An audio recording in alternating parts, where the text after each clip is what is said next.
မင်္ဂလာပါခင်ဗျာကျွန်တော်တို့ရဲ့ကံမြိုင် lucky day YouTube channel ကနေကြိုဆိုပါရခင်ဗျာကျွန်တော်တို့ကံမြိုင် lucky day YouTube channel ဖွဲ့သားတွေကတော့ဒီတစ်ပတ် match လ23ရက်နေ့ကနေပြီးတော့ match လ29ရက်နေ့တွင်တပတ်တာ9ရက်တာအတွင်းမှာပါခင်ဗျာ9ရက်သားသမီးတွေအတွက်အကောင်းအဆိုးကံကြမ္မာတွေကိုနိုင်ငံတကာ astrology numerology နည်းပညာတွေနဲ့အတူမြန်မာရိုးရာဘေးပညာရှင်တွေများရဲ့နိနေတရကိုခံယူပြီးတော့ဆောင်ရန်ကံကြမ္မာများနဲ့ဖြစ်ပေါ်လာနိုင်တဲ့အကြောင်းအရာများတွေကိုစူးစီးတင်ပြပေးသွားမှာဖြစ်ပါတယ်ခင်ဗျာ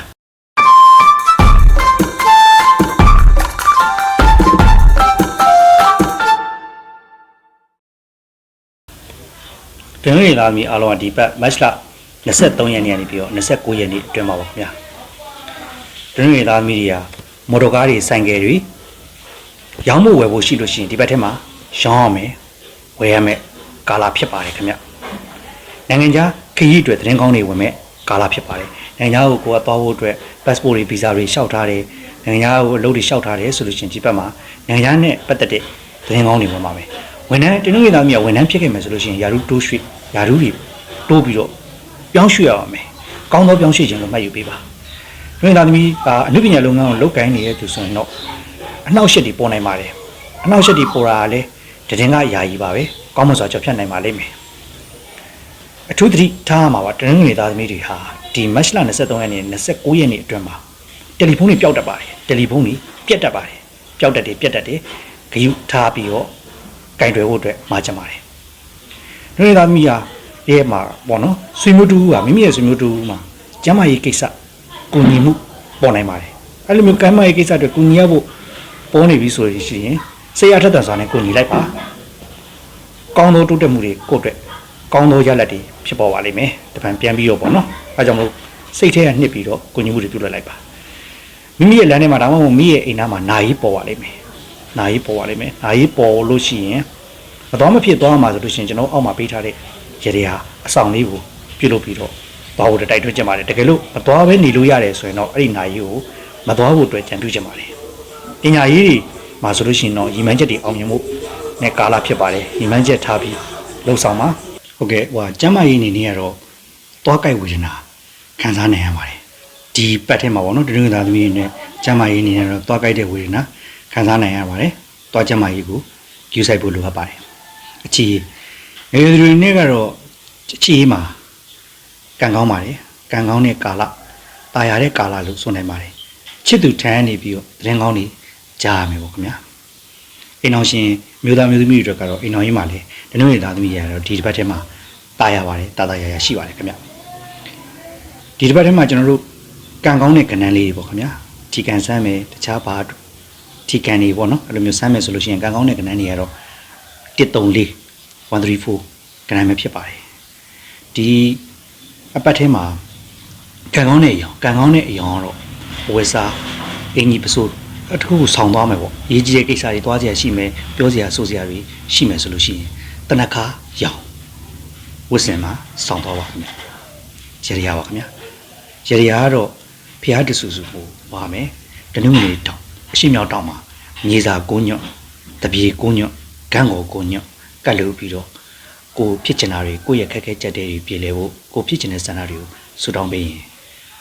အောင်မြင်မှုတွေရရှိမှာဖြစ်ပါတယ်ခင်ဗျာဒီတခါလဲကြလာတော့တနင်္လာသားသမီးဖြစ်ပါတယ်ခင်ဗျမတ်လ23ရက်နေ့ကနေပြီးတော့မတ်လကျွန်တော်29ရက်နေ့အတွင်းပေါ့တနင်္လာသားသမီးအတွက်ကံကြမ္မာဟိုတင်ပြပေးချင်ပါတယ်ခင်ဗျတနင်္လာသားသမီးရဲ့တော့ဒီတစ်ပတ်ထဲမှာကြာဆင်းနေတဲ့စီးပွားရေးတွေပြန်လဲဥမော့လာပါမယ်မိမိကြာဆင်းနေတဲ့အဆင်မပြေတဲ့စီးပွားရေးပြန်လဲဥမော့လာမယ်ဆန်စပါးရောင်းဝယ်ရေးကောင်းပါပဲခင်ဗျဒီဘက်ထဲမှာဖျားဆင်းသူတို့တဆူအိမ်ကိုကြွလာတတ်ပါတယ်လက်ဆောင်ပေးတာတို့တခုခုကနေပြီးတော့ရရှိတာတို့အဲ့လိုမျိုးပေါ့နော်ဖျားဆင်းသူတို့ဆိုအိမ်ကိုကြွရောက်လာပါမယ်အဲ့ဒါဆိုကောင်းပါတယ်အိမ်မှာကိုယ်ကယ်ထားဖို့တိုက်တွန်းကြံပြုလုပ်ပါတယ်ထူးခြားတာတခုကဒီဘက်ထဲမှာမော်တော်ဆိုင်ကယ်အစ်စ်ဝင်ပါမယ်ခင်ဗျတန်းလာသားသမီးမော်တော်ဆိုင်ကယ်အစ်စ်ဝင်ပါမယ်ဝယ်တာပဲဖြစ်ဖြစ်ဘယ်လိုပဲဖြစ်ဖြစ်လက်ဆောင်ရတာပဲဖြစ်မော်တော်ဆိုင်ကယ်တစ်စီးဝင်မှုရှိပါတယ်အမွေကိစ္စအတွက်ကတော့တင်းလာသားသမီးအနေငယ်တော့ကရောက်အောင်မယ် ကြီးမားမားတော့မဟုတ်ပါဘူးမွေးနဲ့ပတ်သက်ပြီးတော့စကားပြောရတာတွေပါဖြစ်ပါမယ်ဆေးရုံကိုလူနာသွားမိရတာကြုံနိုင်ပါတယ်ကိုယ့်ရဲ့အတိမိတ်ဆွေတစ်ခုခုတည်းကနေပြီးတော့ဆေးရုံတက်နေတာဆေးရုံကိုလူနာသွားမိရတာကြုံပါမယ်အဲ့လိုဆိုလို့ရှိရင်ကောင်းပါတယ်သွားမေးလိုက်ပါခင်ဗျသွားမေးလိုက်ပါတခြားတင်တာတွေပါမစ်ကိစ္စတွေဒီဘက်ထဲမှာဆောင်ရွက်ဆရာရှိရင်ရဲဝန်ဆောင်ရွက်လိုက်ပါအောင်မြင်မှုရမှာလေလို့ပြောကြလို့ပါတယ်ပညာရေးနဲ့ပတ်သက်တာကတော့ခုကာလပြိုင်ဆိုင်မှုတွေကြောင့်စိတ်ညစ်မဲ့ကာလတွေလို့ဆိုရပါမယ်ခင်ဗျဒီလာသားသမီးကျမ်းမာရေးကတော့မောပန်းလွယ်မယ်မောတွေပန်းမယ်မောပန်းလွယ်တဲ့ယောဂါတွေဖြစ်ပါတတ်ပါတယ်ငယ်ငယ်သူတွေနေနဲ့ကျွန်တော်တို့ချစ်သူတွေချစ်ရေးရာတွေမှာချစ်မှုရေးရာတွေမှာတော့ချစ်သူရဲ့ဆွဆွဲမှုကိုခံနိုင်တဲ့ကာလဖြစ်ပါတယ်အိမ်အောင်ရှင်မျိုးသားမျိုးသမီးတွေအတွက်ကတော့အိမ်အောင်ရေးမှာအိမ်အောင်ဘက်နဲ့စကားများရန်ဖြစ်ရပါမယ်ဒါကြောင့်မို့စကားပြောအလောက်ကန်ပြုမှုပြောဆိုအိမ်အောင်ရှင်တွေဆင်ခြင်မှုချန်ပြုလိုပါတယ်ဒီဘက်ထဲမှာကံကောင်းတဲ့ကဏ္ဍကတော့တင်းလာသားမိအတွက်458ကဏ္ဍပဲဖြစ်ပါတယ်ဒီကံလေးစမ်းမယ်ဆိုလို့ရှိရင်458ပါတယ်ကဏ္ဍတွေကိုစမ်းနိုင်ပါတယ်ကံကောင်းတဲ့အရာဒီတင်းလာသားမိအတွက်ဒီဘက်ထဲမှာကံကောင်းတဲ့အရာကတော့အုံခွန်ရောင်ဖြစ်ပါတယ်ဝဆာဒါမှမဟုတ်တခြားဝဆာဆောင်းနာဝဆာဝဆနာတို့တခြားအဆောင်လေးတစ်ခုခုဖြစ်ရေးကြီးတဲ့ကိစ္စတွေတွားလာတဲ့အခါမှာအုံခွန်ရောင်လေးကိုဆောင်းသွားဖို့ကြံပြတိုက်တွန်းလုပ်ပါတယ်တင်းလာသားသမီးကတော့နေဖျားမှာပဲဆုံးပွဲသုံးပွဲပေါ်မှာပေါက်ပေါက်ထည့်ပြီးတော့ကတ်လူပြီးတော့မိမိလိုရာဆူတောင်းပါမိမိရဲ့အခက်အခဲကြက်တဲ့ပြီးဒါမှမဟုတ်မိမိဖြစ်ချင်တဲ့ကိစ္စတွေကိုအလေးနဲ့ထားပြီးဆူတောင်းတော့အောင်မြင်မှုတွေရမယ်လို့ကြံပြုတိုက်တွန်းလိုက်ပါတယ်ခင်ဗျာဒီကမှာပြောကြပေးလို့တာကတော့အင်္ဂါသားသမီးတွေအတွက်ဖြစ်ပါတယ်ခင်ဗျာမတ်လ23ရက်နေ့နဲ့29ရက်နေ့တွင်မှာအင်္ဂါသားသမီးတွေကနိုင်ငံခြားကနေပြီးတော့တည်ငောင်းရောက်ပါမယ်နိုင်ငံခြားတည်ငောင်းတစ်ခုခုပေါ့နော်ကိုယ့်ရဲ့မိတ်ဆွေကိုယ့်ရဲ့ဆွေမျိုးကိုယ့်ရဲ့အတိစီကနေပြီးတော့နိုင်ငံခြားကနေပြီးတော့ကိုယ့်အတွက်ကောင်းမွန်တဲ့သတင်းစကားတွေကိုဒီဘက်ထဲမှာလက်ခံရရှိပါမယ်ခင်ဗျအဲ့လိုမှမဟုတ်ဘူးဆိုရင်မိသားစုဝင်တူကနိုင်ငံခြားမှာသွားဖို့အတွက်အလုပ်အတွက်စာသင်မှုအတွက်နိုင်ငံခြားမှာတင်ထားတာဖောင်တင်ထားတာတွေပါရှိမယ်ဆိုလို့ရှိရင်ရတယ်ဆိုတဲ့သတင်းစကားတွေကြားပါမယ်လူမှုရေးပရိုက်တာလုပ်ငန်းတွေကတော့အခက်အခဲတွေပေါ်ပါမယ်လူမှုရေးပရိုက်တာတွေလုပ်ငန်းတွေလှုပ်ဆောင်တဲ့အင်္ဂါသားသမီးတွေကတော့ဒီဘက်ထဲမှာပေါ့နော်အခက်အခဲတွေပေါ်နိုင်ပါတယ်ဒီဘက်ထဲမှာမြေရောင်းဝယ်ဖြစ်ပါမယ်ရောင်းခြင်းနဲ့မြေပဲဖြစ်ဖြစ်ဝယ်ခြင်းနဲ့ဖြစ်ဖြစ်ဒီဘက်ထဲမှာရောင်းဝယ်တွေဖြစ်ပါမယ်ခင်ဗျရောင်းဝယ်တဲ့လုပ်ငန်းတစ်တွေလည်းပေါ်မယ်လုပ်ငန်းတစ်မိမိငကိုမူရင်းလုပ်နေတဲ့လုပ်ငန်းတွေပြင်အခြားလုပ်ငန်းတွေကိုချက်ထွင်မှုအတွက်ဒီဘက်ထဲမှာပေါ်လိမ့်မယ်စာချုပ်စာတမ်းတွေပြုလုပ်ရလိမ့်မယ်နောက်တစ်ခုကဆိုင်ကယ်ရောင်းဝယ်ဖြစ်မယ်ဆိုင်ကယ်ကိုကိုယ်ကရောင်းနေတာဆိုရင်လည်းဒီဘက်ထဲမှာရောင်းရလိမ့်မယ်ဆိုင်ကယ်ဝယ်ချင်တာဆိုလို့ရှိရင်လည်းဒီဘက်ထဲမှာဆိုင်ကယ်ဝယ်ရပါလိမ့်မယ်အင်္ဂါသားသမီးတွေကဝန်ထမ်းဖြစ်နေမယ်ဆိုလို့ရှိရင်လုပ်ငန်းခွင်မှာဖိအားတွေများမယ်ဖိအားတွေများပြီးကိုစိတ်နည်းနည်းတောကရောက်အောင်မယ်ဒါပေမဲ့ဒါတွေကတရင်ကခိုက်တဲ့ယာယီပဲဖြစ်ပါတယ်ကြံ့ကြံ့ခံမှုလို့လုပ်ပါတယ်ကျမ်းမာရေးအနေနဲ့ကတော့ကျွန်တော်တို့ဝမ်းကိုက်ယောဂခံစားနိုင်ပါတယ်အင်္ဂါသားသမီးအနေနဲ့ဒီဘက်ထဲမှာဝမ်းကိုက်ဝေဒနာဖြစ်စေတတ်တဲ့အရာတွေကိုအထူးသတိပြုရှောင်ရှားဖို့ပြောကြားလိုပါတယ်ပညာရေးကတော့ဗျာတိုးတက်မှုရှိပါတယ်ဒီဘက်ထဲမှာပညာရေးနဲ့ပတ်သက်တဲ့အရာတွေလှုပ်ဆောင်မယ်သင်တန်းတွေဘာတွေတက်မယ်ပြုမယ်ဆိုရင်တိုးတက်မှုတွေရှိတဲ့ကာလဖြစ်ပါတယ်ငယ်သူတွေနဲ့အခြေရေးမှာတော့ချစ်သူရဲ့မိဘရဲ့ကြောင့်မိဘတွေကြောင့်စိတ်ညစ်တဲ့ကာလဖြစ်ပါတယ်ကောင်လေးတွေဆိုရင်ကောင်မလေးတွေရဲ့ကိုယ့်ရဲ့ချစ်သူရဲ့ကောင်မလေးရဲ့မိဘကြောင့်ကောင်မလေးတွေဆိုရင်လည်းကိုကောင်လေးရဲ့ချစ်သူရဲ့ကိုကောင်လေးရဲ့ကိုချစ်သူကိုကောင်လေးရဲ့မိဘတွေကြောင့်စိတ်ညစ်မဲ့ကာလတွေဖြစ်ပါတယ်အိမ်အောင်ရှင်မျိုးသားသမီးတွေကတော့အိမ်အောင်ရေးမှာဒီပိုင်းမှာတော့တာယာမှုမရှိနိုင်ပါဘူးပူညံဖြစ်နေတဲ့ကာလလို့ဆိုရပါမယ်ဒီထဲမှာထီကန်ဆမ်းမဲ့ဆိုရင်တော့ကံကောင်းစီတဲ့ခဏကတော့တည့်ရဲ့ငါရဲ့ကိုရဲ့ဆိုတဲ့ခဏလေးဗားတဲ့ຢာကိုကန်ဆမ်းနိုင်ပါတယ်ကံကောင်းစီတဲ့အရာအင်္ဂါသားသမီးတွေကံကောင်းစီတဲ့အရာကတော့ဘရောက်6ရောင်ဖြစ်ပါတယ်ဘရောက်6ရောင်စောင်းမယ်ဘရောက်6ရောင်တခုခုဝတ်ဆင်မယ်စောင်းမယ်ရေးကြီးကိစ္စတွေတခုသွားကြရှိလို့ရှိရင်ဘရောက်6ရောင်တခုကိုစောင်းဖို့ကြံပြတိုက်တွန်းလိုပါတယ်အင်္ဂါသားသမီးတွေအတွက်အကောင်းဆုံးရတရားတော့ဒီဘက်အတွက်အကောင်းဆုံးရတရားကတော့အင်္ဂါနေ့မှာနေဖျားမှာ စီတမင်းပါခင်ဗျစီတမင်းငါဘွဲကတ်လူပါကတ်လူပြီးတော့မိမိလိုရာဆူတောင်းလိုက်ပါလို့အင်္ဂါသားမျိုးတွေအတွက်အကြံပြုတိုက်တွန်းလိုက်ပါတယ်ခင်ဗျဒီကတော့ဗုဒ္ဓသားသမီးများအတွက်ပေါ့ခင်ဗျမတ်လ23နဲ့29ရက်နေ့တွင်ဗုဒ္ဓသမားသားသမီးတွေရဲ့တပတ်အတွင်းမှာကံကြမ္မာကောင်းဆိုးကိုတင်ပြပေးမှာဖြစ်ပါတယ်ဗုဒ္ဓသားသမီးတွေကဒီဘက်ထဲမှာနော်အလုပ်အတွက်အင်တာဗျူးတွေဝင်ရပါမယ်ဟိုကိုမိမိလုပ်ငန်းလုပ်ဖို့အတွက်လျှောက်ထားမယ်ဆိုရင်အင်တာဗျူးတွေဝင်ရပါမယ်တကယ်လို့ဗုဒ္ဓသားသမီးကဒီနိုင်ငံခြားပေါ့နော်မိမိနိုင်ငံမှာမဟုတ်ဘဲနဲ့အခြားနိုင်ငံခြားတစ်ခုကိုရောက်နေတဲ့ဗုဒ္ဓသားသမီးဆိုလို့ရှိရင်ကျွန်တော်တို့နိုင်ငံခြားကိုရောက်နေပြီးအလုပ်ရှားနေတယ်ဆိုရင်အလုပ်ရပါမယ်ဒီဘက်ထဲမှာနိုင်ငံခြားမှာလည်းရောက်နေမယ်အလုပ်ကလည်းမရှိဘူးအလုပ်ကမရှိဘူးအလုပ်ကရှားနေဆိုရင်ဒီဘက်ထဲမှာလုပ်ရပါလိမ့်မယ်တခုသတိထားမှာဗုဒ္ဓသားသမီးအားလုံးတခုသတိထားမှာဒီဘက်ထဲမှာတယ်လီဖုန်းပြောက်တတ်ပါတယ်တယ်လီဖုန်းပြောက်တတ်ပါတယ်ဒါကြောင့်မလို့တယ်လီဖုန်းကိုဂရုစိုက်ပါကြာနေတာပဲဖြစ်ဖြစ်ခိုးခံရတာပဲဖြစ်နိုင်တဲ့ကိန်းကြီးရှိပါတယ်ဆိုင်ကယ်အမှုဖြစ်ပါမယ်ဆိုင်ကယ်တိုက်တာဆိုင်ကယ်နဲ့ပတ်သက်တဲ့အမှုတစ်ခုကိုလည်းဖြစ်နိုင်တဲ့ခြင်းရှိနေပါတယ်နောက်တစ်ခုကအိမ်ခန်းတွေတိုက်ခန်းတွေကွန်ဒိုအဲ့ဒါတွေကိုအငှားဒါမှမဟုတ်အယောင်းဝယ်အတွက်စာချုပ်ချုပ်ရပါလိမ့်မယ်ဒီလာထဲမှာရောင်းနေတာပဲဖြစ်ဝယ်နေတာပဲဖြစ်ငှားချင်တာပဲဖြစ်ရောင်းဝယ်စာချုပ်တွေဒီဘက်ထဲမှာချုပ်ရမယ်ဆိုလို့ရှိရင်ချုပ်လိုက်ပါဒီဘက်ထဲမှာအဆင်ပြေတော့ကာလာလို့ဆိုရပါမယ်ကျောင်းမြေရတနာရောင်းဝယ်ကြီးလောက်ကင်ဆိုလို့ရှိရင်ကျောင်းမြေရတနာကိုရောင်းဝယ်ကြီးဒီဘက်ထဲမှာကောင်းပါတယ်ပြီးတော့ဘုရုသားသမီးတွေကအမိဖတူမိခင်တော်ဖခင်တူကျမ်းမာကြီးညံ့နေတဲ့ကာလဖြစ်ပါတယ်ကျမ်းမာကြီးညံ့နိုင်ပါတယ်ဒီကာလထဲမှာဟုတ်နေမကောင်းတာတို့တခုခုဖြစ်ကျမ်းမာကြီးညံ့တဲ့ကာလပါဒါကြောင့်လို့ကိုမိဘတွေနဲ့ဆက်သွယ်လို့ရလို့ရှိရင်မိဘတွေကိုတူတူနေတာဆိုရင်တူတူနေတယ်လို့အဝေးမှာရောက်နေတဲ့တယ်လီဖုန်းဆက်ပြီးတော့ကျမ်းမာကြီးကူးဆိုင်ဖို့ဂယုကိုယ့်ရဲ့မေတ္တာစကားတွေပြောပြဖို့လည်းအကြံပြုချင်ပါတယ်ကျမ်းမာရေးနဲ့ကာလဖြစ်ပါတယ်ဘုရားသမားရဲ့မိဘတို့ပေါ့နော်အပညာရေးရတော့ဒီချိန်မှာအထူးကြိုးစားရမယ်အချိန်ဖြစ်တယ်အထူးကိုတေချာ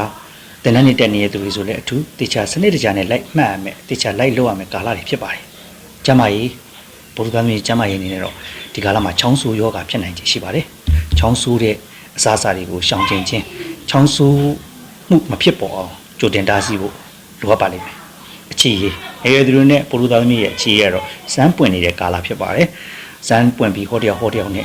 ချစ်သူကြိုက်သူခင်သူပေါ်များသောကာလဖြစ်ပါတယ်ဒါကြောင့်မလို့ချစ်တဲ့သူနဲ့ချစ်သူတွေတွေ့မယ်လို့ဆိုနိုင်ပါတယ်အိမ်အောင်ရှင်မျိုးသားမျိုးသမီးတွေကတော့အိမ်အောင်ရင်းမှာတော့တာယာရှိမှာတယ်ဒီတစ်ပတ်ထဲမှာဟုတ်ကဲ့ကံကောင်းနဲ့ကဏ္ဍကပုရုသားသမီးတွေကိုဘက်ထဲမှာ4 5 6 4ရဲ့5ရဲ့6ရဲ့ကဏ္ဍနေပါတဲ့ထိကံလေးကိုစမ်းနိုင်ပါတယ်ကံကောင်းတဲ့အရာဒီဘက်ထဲမှာကံကောင်းတဲ့အရာတော့လိမ်မော်ရောင်ဖြစ်ပါတယ်ပုရုသားသမီးတွေနဲ့ဝေစာဝေချင်းလိမ်မော်ရောင်တစ်ခုခုကိုဆောင်းသွားခြင်းဖြင့်မိမိတို့ရေးကြီးတဲ့လုပ်ငန်းကဏ္ဍတွေစကားပြောစရာရှိတာတွေသွားလို့ရှိရင်အဲ့ဒီလိမ်မော်ရောင်လေးကိုဆောင်းသွားဖို့ပြောချလိုပါတယ်ရေရပါခင်ဗျာပုရုသားသမီးတွေဒီတစ်ပတ်အတွင်းမှာအကောင်းဆုံးရေရကတော့ပုရုနေ့မှာနေဖျားစင်ပါပဲမိမိနေတဲ့နေရဲ့ဖျားမှာယို9မျိုးကတ်လို့ပါယို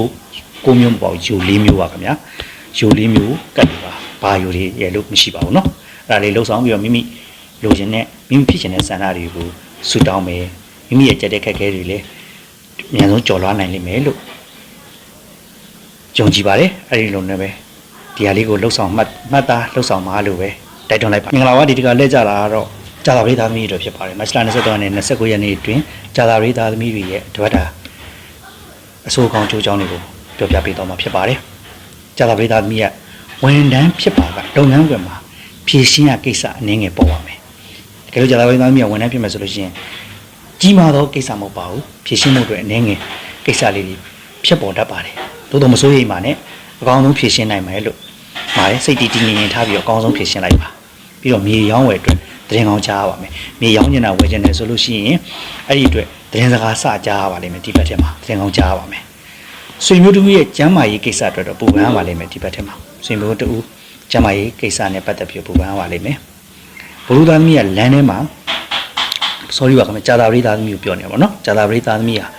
လမ်းထဲမှာနိုင်ပေါ်ပါမယ်နိုင်ကိုတကယ်လို့သွားရမယ်ဆိုလို့ရှိရင်ကျွန်တော်တို့အောက်မှာပြောထားမယ်အယောင်နဲ့ရေရာလေးလှုပ်သွားဖို့ပြောချလိုပါတယ်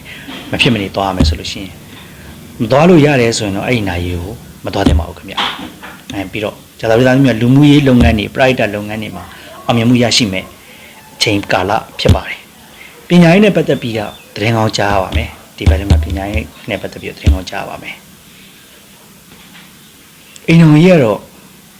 ့တာယာနေပါတယ်လက်ရှိတရင်တစ်ပတ်မှာအိမ်တော်ကြီးနဲ့ပတ်သက်ပြီးတော့ကိုစနေမယားတွေကိုတာယာမှုရှိနေတဲ့တိုင်းလို့ဆိုလို့ရပါတယ်ကံကောင်းတဲ့ကဏ္ဍဒီဘက်ထဲကတော့6ရယ်9ရယ်9ရယ်ဖြစ်ပါတယ်ခင်ဗျကြာသာပရိသတ်သမီးအတွက်ကံကောင်းတဲ့အရာကတော့ခိုးပြရောင်ဖြစ်ပါတယ်ခိုးပြရောင်ဝစားဝစင်ချင်းခိုးပြရောင်တစ်ခုခုကိုဆောင်သွားခြင်းဖြင့်မိမိတို့ရဲ့လုပ်ငန်းကိစ္စဆောင်ရွက်တာတွေပိုမိုအဆင်ပြေချောမွေ့မယ်လို့ကြံပြုတိုက်တွန်းလုပ်ပါတယ်နောက်တစ်ခုကကြာသာပရိသတ်သမီးတွေအတွက်ရတရားပေါ့ခင်ဗျဒီတစ်ပတ်အတွက်ပြုလုပ်ရမယ့်ရတရားကတော့ကြာသာရိနေဖျားစင်ပါပဲ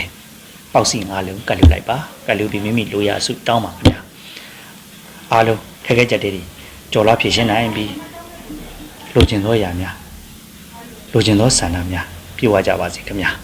ျဒီကနေ့ကြလာတော့တောက်ကြသားသမီးဖြစ်ပါတယ်ခင်ဗျမတ်လ23ရက်နေ့29ရက်နေ့တွင်တောက်ကြသားသမီးတွေရဲ့တပတ်အတွင်းမှာကံကြမ္မာစိုးကောင်းအကျိုးကြောင့်တွေကိုပြောပြပြသွားမှာဖြစ်ပါတယ်တောက်ကြသားသမီးကဝန်ထမ်းဖြစ်မယ်ဆိုလို့ရှိရင်လည်းယာရုတိုးနဲ့ပြောင်းရွှေ့ရပါလိမ့်မယ်ကောင်းသောပြောင်းရွှေ့ခြင်းမှာယာရုလည်းတိုးမယ်နေရာလည်းပြောင်းအောင်မယ်ပြောင်းလိုက်ပါခင်ဗျဒါမှမဟုတ်ဝန်ထမ်းအပုတ်တခြားကာမန်ဆိုလို့ရှိရင်တော့ဝန်ထမ်းမဟုတ်တဲ့သူတွေဆိုရင်တော့အိမ်နေရာပြောင်းရွှေ့တွေဖြစ်ပေါ်တတ်ပါတယ်တောက်ကြသားသမီးတွေဒီဘက်မှာဂရုစိုက်เสียရတော့ဆိုင်ကယ်ပါခင်ဗျာဆိုင်ကယ်ပျောက်တတ်ပါတယ်ဆိုင်ကယ်ကိုပျောက်တတ်တယ်ဒါမှမဟုတ်ဆိုင်ကယ်မှောက်တတ်ပါတယ်ဆိုင်ကယ်စီးတဲ့အခါမှာအတူဒေတာစီပါဆိုင်ကယ်တွေထားရင်လည်းဆိုင်ကယ်ကိုစနစ်တကျထားဖို့အကိုမခံရအောင်ဆိုင်ကယ်တွေပျောက်တတ်တယ်ဆိုင်ကယ်လည်းမှောက်တတ်ပါတယ်ခင်ဗျာမိသားစုအတွက်ကတော့သတင်းကောင်းဝင်ပါတယ်ပဲဒီခါလာမှာတောက်ကြသားသမီးအနေနဲ့မိသားစုအတွက်သတင်းကောင်းအောင်မယ်သူတို့ရဲ့မှုကိစ္စတွေကိုကိုညီရမယ်ကိုညီလိုက်ပါကိုအတွက်ကောင်းသောတံပြန်ကောင်းသောလက္ခဏာရပ်တွေလည်းပြန်လည်ရရှိနိုင်ပါတယ်နိုင်ငံခြားခီးအတွက်အစီအစဉ်တွေပြုလုပ်ရလိမ့်မယ်နိုင်ငံခြားမှာကိုယ်သွားမယ်လို့လုပ်ထားတဲ့ဒါမှမဟုတ်သွားမယ်လို့စိတ်ကူးမထားတော့မတဲ့သူတွေလည်းဒီကာလမှာနိုင်ငံခြားခီးစဉ်အတွက်အစီအစဉ်ပြုလုပ်ရမယ့်ကာလဖြစ်ပါတယ်ပညာရေးကတော့အောင်မြင်မှုများရရှိနေတဲ့ကာလလို့ဆိုနိုင်ပါတယ်ပညာရေးသင်တန်းတွေတက်လို့ရှိရင်ဒီကာလမှာစပြီးတက်မယ်ဆိုလို့ရှိရင်ကောင်းတဲ့ချိန်ကာလဖြစ်ပါတယ်ကျမကြီးအနေနဲ့ကတော့ခါကိုဒီဆက်ရပါမယ်တောက်ကြသားသမီးခါနာယောဂဖြစ်ပေါ်တတ်ပါတယ်ခါကိုနာစီတဲ့အပြုမှုနေထိုင်နေအသွားလာတွေကိုဆင်ញင်မှုလိုအပ်ပါတယ်ကံကောင်းတဲ့ကဏ္ဍကတော့1လေးကိုဝမ်းဖို့နိုင်မှာဖြစ်ပါတယ်ထီကန်လေးရစမ်းမယ်ဆိုလို့ရှိရင်တော့ကျွန်တော်1လေးကိုပါတဲ့ကဏ္ဍတွေကိုစမ်းနိုင်ပါတယ်ကံကောင်းစီတဲ့အရာကတော့မကြီးစီအယောင်ဖြစ်ပါတယ်မကြီးစီအယောင်အဝတ်စားတော်၎င်းကျန်တဲ့အသုံးဆောင်ပစ္စည်းတော်၎င်းမကြီးစီအယောင်ကိုဒီဘက်ထဲမှာဆောင်းသွားဖို့ပြောကြလိုပါတယ်ရေဒီယာအနေနဲ့ကတော့ဖျားတဆူဆူပေါ့နော်ကိုရက်ွက်ထဲကကိုမျိုးကိုဒေတာကိုကြီးရွာမှာကိုဝန်းကျင်မှာရှိတဲ့ဖျားတဆူဆူတောက်ကြတောင်းရေသက်စိတ်ကတ်လို့လိုက်ပါခင်ဗျာကိုက20ဆိုရင်ရေ20ပေါ့အဲ့လိုမျိုးရေသက်စိတ်ကတ်လို့ပြီးလိုရာစုတောင်းပါမိမိအခက်အခဲကြတဲ့တွေကြော်လာပြီးအောင်မြင်မှုတရဖို့ကိုဆောင်းနိုင်ပါလိမ့်မယ်လို့အကြံပြုတိုက်တွန်းလိုပါတယ်ဒီတကားအလှည့်ကြလာတော့စနေသားသမီးတွေဖြစ်ပါတယ်မတ်လ23ရက်နေ့ကနေ29ရက်နေ့အတွင်းစနေသားသမီးတွေအတွက်တစ်ပတ်အတွင်းမှာကံကြမ္မာအကျိုးကြောင့်စိုးကောင်းနေတဲ့အတူရည်ရည်များကိုပြောပြပေးသွားမှာဖြစ်ပါတယ်စနေသားသမီးရဲ့တော့ဒီတစ်ပတ်ထဲမှာငွေအတွက်သတင်းကောင်းဝင်ပါမယ်ငွေရမယ်ငွေနဲ့ပတ်သက်တဲ့ကိစ္စတွေပေါ့နော်ငွေနဲ့ပတ်သက်တဲ့အကြောင်းအရာတွေသတင်းကောင်းရရှိမှာပါနိုင်ငံခီးစဉ်အတွက်လည်းအစီအစဉ်တွေပြုလုပ်ရမယ်ကာလပါတကယ်လို့ဝန်ထမ်းဖြစ်မယ်ဆိုလို့ရှိရင်လုပ်ငန်းထဲမှာစိတ်အနှောက်အယှက်ဖြစ်ရပါလိမ့်မယ်ဒီစိတ်အနှောက်အယှက်ကလေးတွေကိုလည်းအောင်မြင်စွာဖြေရှားနိုင်မှာဖြစ်ပါတယ်ဒါကိုတော့မလွဲမသွေကြုံရနိုင်လိမ့်မယ်လို့ဒီမှာတွက်ဆရပါတယ်နောက်တစ်ခုကစနေသားသမီးတွေရွှေထွက်တတ်ပါတယ်ဒီကာလမှာရွှေကိုကြိုးဆိုင်ပါရွှေထွက်မယ်ရွှေပြောက်မယ်ရွှေကြမယ်အဲ့လိုမျိုးပေါ့ရွှေထွက်တိုင်းတဲ့အတွက်ရွှေကိုကြိုးဆိုင်ပါနောက်တစ်ခုကလှုပ်တစ်ပေါ်ရမယ်ဒီကာလမှာကိုဒီလက်ရှိလုတ်ကင်နေတဲ့အလုပ်ဟောင်းမြန်တခြားအလုပ်တွေလည်းဘုံမဲ့ကာလလို့ဆိုနိုင်ပါတယ်ဆွေမျိုးတူရဲ့ကိစ္စကိုညီရပါမယ်ကိုညီမှုပေါ်မယ်အဲ့လိုမျိုးမိမိဆွေမျိုးတွေကကျမ်းမာရေးကိစ္စကိုကိုညီဖို့ပေါ်ပေါက်လာလို့ရှိရင်စိတ်ရတဲ့တန်ဆွမ်းနဲ့ကိုညီလိုက်ပါအဲ့တော့အလူဒါနပြုလုပ်ရမယ်ဒီကာလထဲမှာအလူဒါနတစ်ခုခုအဲ့လိုမျိုးကိုညီလိုက်တာလည်းအလူဒါနတစ်ခုပါပဲဒါမှမဟုတ်ကျန်တဲ့တခြားမပေါ်ခဲ့လို့ရှိရင်အလူဒါနအသေးဖွဲလေးတွေပြုလုပ်ပါကလေးလေးတွေတွေ့တဲ့လူတွေမုံကြည့်တာပေးတာကမ်းတာဒါလည်းလှူပါပဲလူဒါနပြုလုပ်ပါအမှုတွေရင်ဆိုင်နေရတယ်တရားတွေရင်ဆိုင်နေရတယ်ဆိုလို့ရှိရင်စနေသားမျိုးဒီကာလမှာမှုနိုင်မဲ့ကာလပါဆုံးဖြတ်ချက်တွေချလို့ရှိရင်ဒီကာလထဲမှာအမှုနိုင်မဲ့ကာလပါကျ ကျမကြီးရတော့အာယုံကြောအားနေတဲ့ယောဂါတွေဖြစ်တတ်ပါတယ်အာယုံကြောအားကောင်းစေတဲ့အစားအစာတွေကိုစားပေးရမယ်အာယုံနဲ့ပတ်သက်တဲ့အရာတွေကိုကျူးဆက်ရပါမယ်အာယုံကြောအားနေတဲ့ကာလဖြစ်ပါတယ်အချီရေးမှာတော့ငယ်သူတွေအချီရေးမှာတော့ချစ်သူနဲ့အဆက်အသွယ်ပြတ်နေပါလိမ့်မယ်ဒီကာလမှာဒါကာလကံအပိုင်းခြားကြောင့်ဖြစ်တဲ့ကာလပါတိုင်းစိတ်ပူဖို့မလိုပါဘူးချစ်သူနဲ့အဆက်အသွယ်ပြတ်နေတဲ့ကာလဖြစ်တတ်ပါတယ်ပြတ်တတ်ပါတယ်ဗောနော်ဖြစ်နေတဲ့အတွက်အိမ်တော်ကြီးမှာတော့စနေသားသမီးတွေကစိတ်ညစ်ရပါမယ်စိတ်ညစ်ရမယ်စိတ်အိမ်တော်ကြီးမှာဟိုတခုခုကြောင့်ပေါ့ဗျာတခုခုကြောင့်စိတ်ညစ်ရမှာကိုအိမ်သားကိုရဲ့အိမ်တော်ဘက်မဟုတ်တောင်အကြောင်းအရာတခုခုကြောင့်အိမ်တော်ကြီးနဲ့ပတ်သက်တဲ့အရာပေါ့အိမ်တော်ကြီးနဲ့ပတ်သက်ပြီးတော့စိတ်ညစ်ရပါမယ်ဒါကြောင့်မလို့အဲ့ဒါတိတ်တော်မပေါ်ကနေကျွန်တော်အောက်မှာပုံပြထားတဲ့ရတရားလေးကိုတော့ပြုလုပ်ဖို့ချမ်းမြေတိုက်တွန်းလုပ်ပါတယ်ကဏ္ဍကံကောင်းစီရဲ့ကဏ္ဍကတော့နှစ်လေး6ကဏ္ဍပဲဖြစ်ပါတယ်ဒီတစ်ပတ်မလေးမှာခုတစ်ပတ်ထဲမှာထိကန်ဆန်းမယ်ဆိုရင်နှစ်ရလေး6ရပါတယ်ကဏ္ဍအနေနဲ့တူထိကန်ဆန်းနိုင်ပါတယ်ကံကောင်းစီတဲ့အရောင်းတော့ကြောက်စိမ့်အောင်ဖြစ်ပါတယ်ပိုးစားတော်လကောင်းတခြားအသုံးဆောင်တော်လကောင်းကြောက်စိမ့်အောင်ပါတဲ့ဟာလေးကိုဆောင်ထားမယ်ဝတ်ထားတက်ပါတယ်ရတရားအနေနဲ့ကတော့တကူကြီးဖျားတဆူဆူပေါ့ဗျာဖျားတဆူဆူပေါ့စနေတောင်းအောင်နေပြီးတော့ထီး6လက်လှူရပါမယ်ထီး6လက်ထီးဆိုတာကျွန်တော်တို့ထီးလေးတွေပေါ့နော်သိပါတယ်အဲ့လိုရတရားခြေတဲ့ဒဇင်ပြုလုပ်တဲ့ထီးလေးတွေအဲ့ထီး6လက်ထီး6လက်ကအနီး2လက်အဖြူ2လက်ငွေအောင်ပေါ့ဗျာငွေထီး2လက်အယောင်လေးတွေပေါ့အဲ့ဒီ6လက်ကိုကတ်လို့ပြီးတော့မိမိကြက်တဲ့ခက်ခဲတွေနဲ့တူမိမိရဲ့ဖြစ်ချင်တဲ့ဆန္ဒတွေကိုကတ်လို့ပြီးဆူတောင်းလိုက်မယ်ဆိုလို့ရှိရင်အောင်မြင်ပြီးတော့အေးချမ်းပျော်ရွှင်ရပါလိမ့်မယ်လို့အကြံပြုတိုက်တွန်းလိုပါတယ်ကျွန်တော်တို့ရဲ့ဗီဒီယိုကိုကြည့်ရှုအားပေးတဲ့အတွက်လည်းကျေးဇူးအများကြီးတင်ပါတယ်နောက်ဗီဒီယိုတွေမှာပြန်လည်ဆုံစည်းကြပါစို့ကျွန်တော်တို့ကမ်းမြိုင်လက်ကိတက်အဖွဲ့သားတွေကကောင်းမွန်သောအရာတွေကိုလေ့လာစူးစီးတင်ပြပေးဖို့ကြိုးစားနေပါတယ်ဆိုတဲ့အကြောင်းကိုလည်းလင်းအောင်ပါလိုက်ပါတယ်ခင်ဗျာ